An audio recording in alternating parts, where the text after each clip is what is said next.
नमो भगवते वासुदेवाय।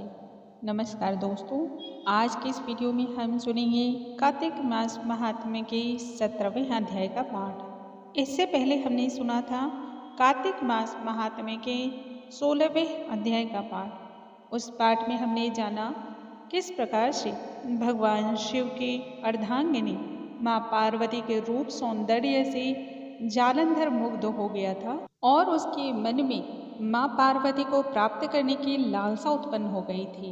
जब स्नेह पूर्वक माँ पार्वती को वह प्राप्त नहीं कर पाया, तब अपनी असुरी दानवी सेना को उसने आक्रमण करने को भेज दिया।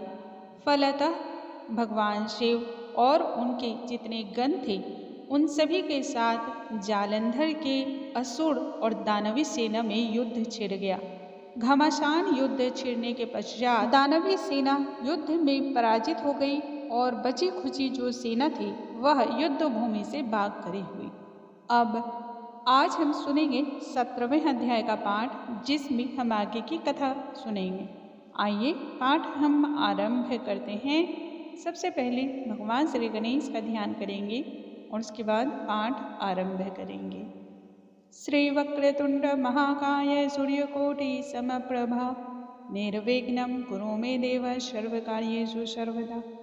ओम नमो भगवते वासुदेवाय।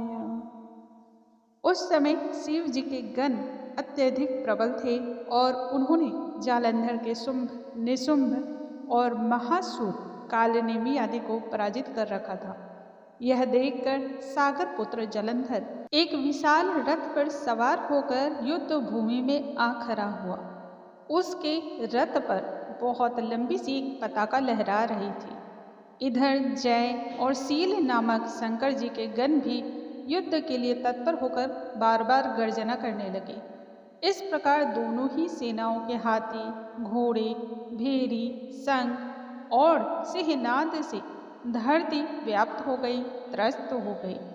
जालंधर ने कोहरे के समान असंख्य बाणों को फेंककर पृथ्वी से आकाश तक व्याप्त कर रखा था और नंदी को 5, गणेश को 5, वीरभद्र को एक साथ ही 20 बाण मारकर उसके शरीर को छिद्र छिद्र कर दिया था और मेघ के समान वह बार बार गर्जना करने लगा।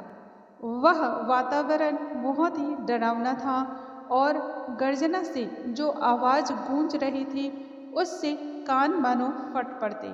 यह देख कार्तिकेय ने भी दैत्य जालंधर को अपनी शक्ति से उठाकर दे मारा और इस पर घोर गर्जना भी किया, जिसके आघात से वह मूर्छित होकर के पृथ्वी पर जा गिरा। परंतु थोड़ी ही देर बाद उसकी मूर्छा टूटी, वह शीघ्र ही उठ खड़ा हुआ। इसके साथ ही क्रोध में उसका मुख और भी ज्यादा विभत्स दिखाई दे रहा था।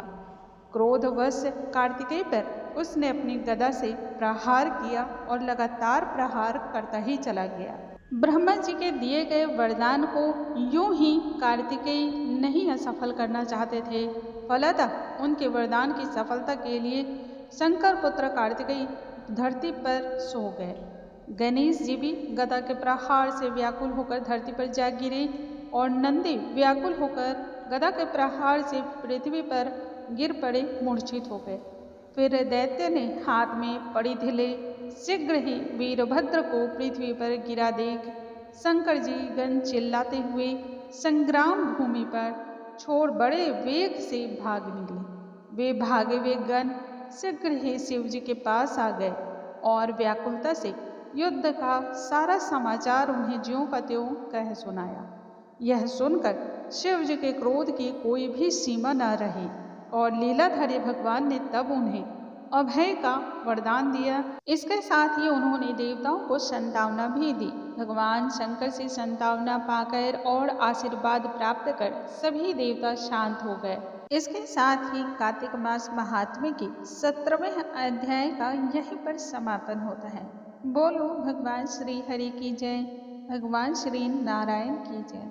दोस्तों, कल के अध्याय में यानी कि 18वें अध्याय में हम आगे के पाठ को जानेंगे, किस प्रकार से जालंधर का अंत निश्चित किया गया और इसके लिए कौन सी लीलाएं रची गई।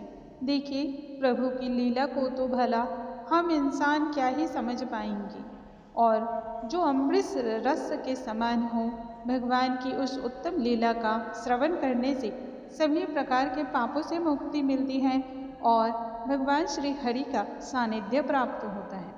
ओम नमो भगवते वासुदेवाय।